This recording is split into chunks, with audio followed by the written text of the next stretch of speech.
Here are some of the top acting tips that I've come across and used over my years. My name is Missy, I'm an acting coach, and I specialize in the chakra work. Simplify your objective. This I've seen so many times where people are like, well, she wants to do this and this and that, and it's because of this, and then they do this, and so that makes... If your objective is like a paragraph long, it's too complicated. So keep asking yourself why. Why does this happen? Why do they want that to happen? Why? And then all of a sudden you'll get to a very simple thing. Oh, well, she wants him to leave. Oh, great. That's something that I can work towards. I want you to leave. I want you to get out of here. Everything is connected to that. It's way easier. Warm up your body. It's like using an instrument that hasn't been touched in a really long time. Good luck. It's going to sound squeaky. It's going to be, stiff. You need to warm up your body. You need to warm up your voice. You need to warm up your mind. You need to get into the zone. And so warming up is a way of like stretching and allowing yourself to be sensitive to what's coming up and making your body and your instrument sensitive to what you need to do.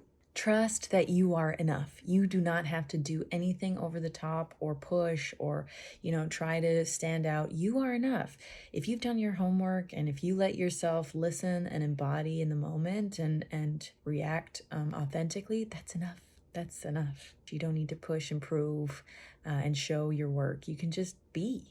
Use your chakras. The chakras are these little pockets of energy that you can use in so many different ways, and one of them is embodying character. So if your character has a certain imbalance in their chakras, you can embody that and find amazing impulses that come out of that. It's very intuitive. Don't pretend. If you're looking for something, actually look for it. If you're listening to something, listen for it. If you're smelling, smell the air. Don't pretend to do it, because that's just, we don't need that.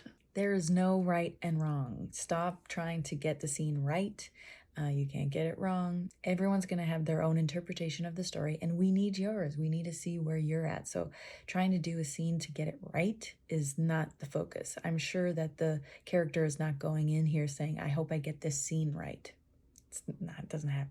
Be your own cheerleader. Cheerlead yourself. This is a really intense industry, and if you are going home and beating yourself up at the end of the day, it's not going to work. You need to be your own best friend. Don't play the end of the scene.